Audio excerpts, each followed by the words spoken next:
آج ہم میموری یعنی یادداشت کے آرکیٹیکچر کو ایک بڑے ہی منفرد زاویے سے سمجھنے کی کوشش کریں گے۔ یہ جو تجزیہ ہے نا، یہ یادداشت کے پیچھے چھپے ایک بہت گہرے مقصد کو سامنے لاتا ہے، ایک ایسا مقصد جس کے بارے میں شاید ہم نے پہلے کبھی سوچا بھی نہ ہو۔ تو چلیں اس راز سے پردہ اٹھاتے ہیں۔ کبھی سوچا ہے کہ کوئی ایک چھوٹا سا لمحہ زندگی بھر کی یاد کیسے بن جاتا ہے؟ ہم سب کے ساتھ ایسا ہوتا ہے نا؟ کچھ باتیں تو وقت کے ساتھ بالکل غائب ہو جاتی ہیں اور کچھ ایسی ہیں جو ہمیشہ کے لیے ہمارے ذہن میں چھپ جاتی ہیں۔ آخر ایسا کیوں ہوتا ہے؟ اس کے پیچھے راز کیا ہے؟ چلیں مل کر اس کی تہہ تک پہنچتے ہیں۔ تو سب سے پہلے یہ سمجھنا ضروری ہے کہ ہمارا دماغ آخر کام کیسے کرتا ہے۔ اس ماخذ کے مطابق ہمارا دماغ نا ایک ایسی ریکارڈنگ مشین کی طرح ہے جو کبھی بند ہی نہیں ہوتی۔ 24 گھنٹے ہر لمحہ، ہر احساس، ہر چیز کو بس ریکارڈ کرتی چلی جاتی ہے۔ اچھا، سائنس کی زبان میں اس عمل کو ادراکی عمل یا کوگنیٹو پروسیس کہتے ہیں۔ یعنی ہماری جو 5 حصے ہیں نا، وہ ہر وقت ہر سیکنڈ معلومات اکٹھی کر رہی ہیں، اور ہمارا دماغ وہ بس ان سب کو خود بخود ڈیٹا میں بدل کر سیو کرتا جا رہا ہے۔ یہ سب کچھ اتنی خاموشی سے ہوتا ہے کہ ہمیں احساس تک نہیں ہوتا۔ یعنی کہ جو کچھ ہم دیکھتے ہیں، سنتے ہیں، سونگھتے ہیں، چکھتے ہیں یا محسوس کرتے ہیں، ہر ایک چیز، لٹرلی ہر چیز شروع میں ریکارڈ ہو جاتی ہے، کچھ بھی مس نہیں ہوتا۔ لیکن یہاں ایک سوال پیدا ہوتا ہے، اگر ہر چیز ریکارڈ ہو رہی ہے تو ہمارا دماغ بھر کیوں نہیں جاتا، اوور لوڈ کیوں نہیں ہو جاتا؟ تو جناب یہیں پر میموری کا فلٹرنگ سسٹم کام آتا ہے، جسے ہم شارٹ ٹرم میموری بھی کہتے ہیں۔ اور یہ فلٹرنگ کا کام ہے نا، یہ بہت تیزی سے چلتا رہتا ہے۔ جب ہم جاگ رہے ہوتے ہیں تب بھی، اور جب سو رہے ہوتے ہیں تب بھی، ہمارا دماغ لگاتار غیر ضروری معلومات کو ڈیلیٹ کرتا رہتا ہے تاکہ جو ضروری یادیں ہیں ان کے لیے جگہ بن سکے۔ یہ سمجھیں کہ دماغ کو ایفیشنٹ رکھنے کا ایک قدرتی نظام ہے۔ اس کی ایک بہترین مثال ہے دکاندار کی۔ ذرا سوچیں، اگر ایک دکاندار اپنے ہر گاہک، تیسرے، چوتھے، 10ویں گاہک سے کتنے پیسے لیے، کیا بات ہوئی، سب یاد رکھنے لگے تو کیا ہوگا؟ اس کا دماغ تو چند گھنٹوں میں ہی کام کرنا چھوڑ دے گا۔ تو اس سے یہ بات ثابت ہوتی ہے کہ جتنا ضروری یاد رکھنا ہے اتنا ہی ضروری بھولنا بھی ہے۔ تو پھر سوال یہ ہے کہ وہ کیا چیز ہے، وہ کون سی چنگاری ہے جو ایک عام سی بات کو ایک ایسی یاد میں بدل دیتی ہے جو کبھی نہ بھلائی جا سکے؟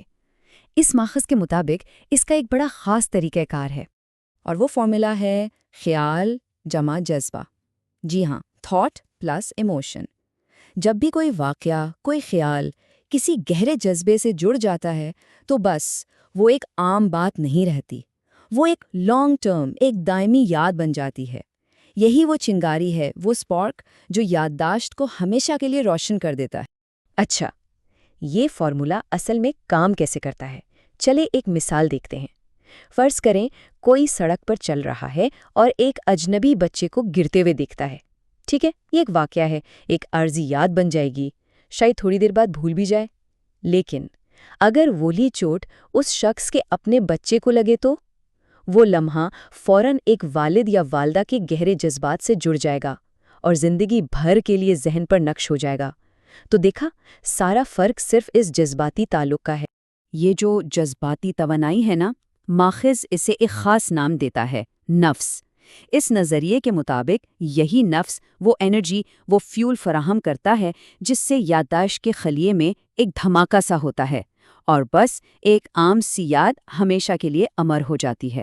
اور یہاں ایک سب سے حیران کن بات ہے، ایک بار جب کوئی یاد اس طرح پرماننٹ ہو جاتی ہے نا، تو وہ ہمارے لاشعور، ہمارے سب کانشس کا حصہ بن جاتی ہے۔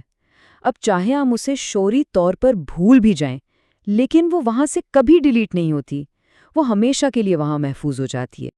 اچھا، ابھی تک تو ہم نے یہ دیکھا کہ یادداشت بنتی کیسے ہے، لیکن اب ہم اس تجزیے کے سب سے گہرے، سب سے اہم سوال کی طرف آ رہے ہیں، اور وہ سوال ہے کیوں؟ آخر یہ سب کچھ ہوتا کیوں ہے؟ اس سارے عمل کا آخری مقصد، دی الٹیمیٹ پرپز کیا ہے؟ ظاہر ہے یادوں کو اس طرح ہمیشہ کے لیے محفوظ کرنے کا کوئی تو بڑا مقصد ہوگا نا؟ تو سوال یہی ہے کہ آخر وہ مقصد ہے کیا؟